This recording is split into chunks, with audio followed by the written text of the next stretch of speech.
next one that I have is I had this little person. Now he's fantastic, and he's where we see lots of kids go. Now that's just a couple of shapes. When we break it down and we look at him, he's a sphere, he's a couple of cylinders, he is a couple of half spheres, and that is it. So we're just going to move our houses out of the way. We're going to grab our little mascot dude here, and we're going to build him. Very simply. Going to our geometrics, I'm going to start with a sphere. Now I'm going to leave the sphere the exact size that it is, which is a 20 by 20, and I can check that by clicking R on my keyboard for my ruler, selecting my grip, 20 by 20 by 20. So it's a 20 millimeter diameter sphere. He needs some feet. So I'm going to give him half spheres for feet. I'm going to take and click Shift and reduce the size of my feet. But I don't want them to be spheres. I really want them to be ovals. So I'm just going to zoom in a little bit here. Take my right side and move it in a little bit. You couldn't quite see that dimension, so let's show you that again. There you go.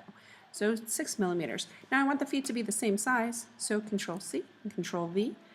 And use my arrows to nudge it over a little bit.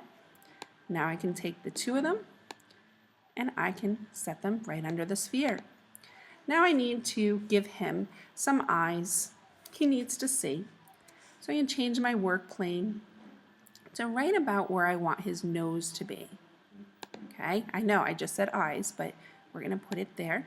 I'm going to make a sphere. Now I want to make the sphere about 6 by 6. So holding the Shift key, you can see that my dimensions are changing together. They're all going at the same proportional amount.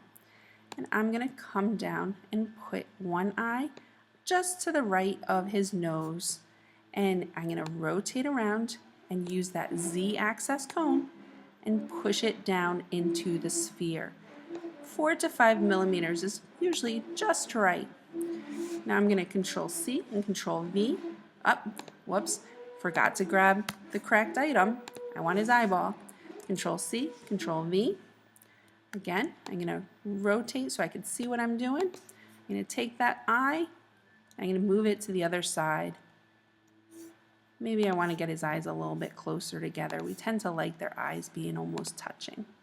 Okay, so now we have two eyes. I'm going to put the work plane back down.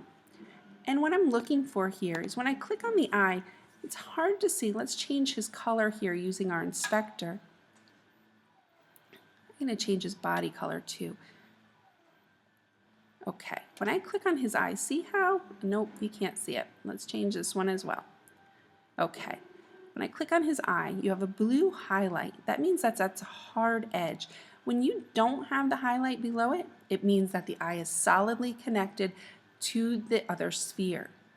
If it was blue highlighted below, it would mean that there was a problem. So if I were to take this one, see how as I move it out,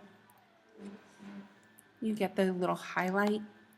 When I look at it from this side, it might not, well, I guess it looks a little bit funny, but you can't really tell so much. When I start to rotate it, I can see that his eyes are really popping out of his head. So we want to make sure that those eyeballs stay nice and solid. Anytime you're working with two objects and you're putting them together, you look for that highlight to make sure that your objects are touching. If they're not touching, then they're not going to print properly. Okay, so now that we have this little dude with some eyes, we need to give him a hat. I'm going to give him a hat right on the top of his head. So I'm going to tilt it just a little bit to the back side, and that hat is going to be a cylinder right above his head, and I'm going to rotate so that I can see that top grip. Bring it down a little bit. Actually, this one is the brim, so I'm going to bring that down to about 2 millimeters. That's this right here. And then as I rotate it, I can see that it's really sitting up on his head. I want it to be back a little bit and solidly attached. So it's okay that his head is sticking through just a little bit. We're going to fix that up in just a minute. I'm going to select his sphere head and the brim. And again, we're going to line things up using the Align tool. Okay, 1, 2, there we go.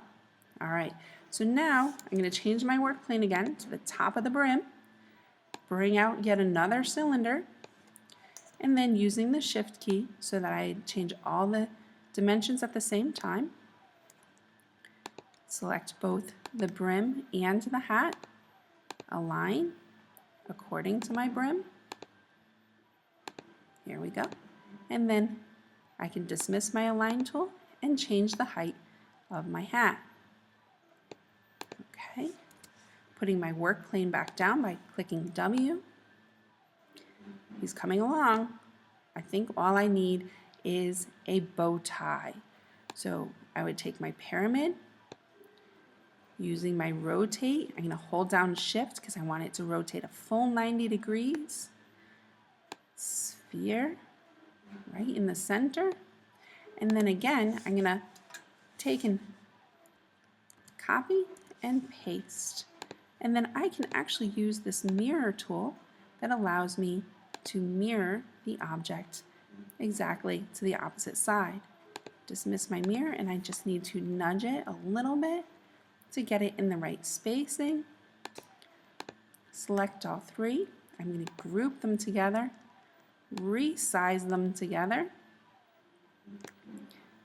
and place a bow tie just above his toes. Use my nudge. I think his bow tie is maybe a little bit big. Okay, now it's up to you. Do you want to decorate him and give him a mouth? Do you want to give him some arms? Do you want to make him into a girl and give her a flower off her hat and a smile? Those are things that you can do to create your animated character. Okay, so these are things that you can do with Tinkercad.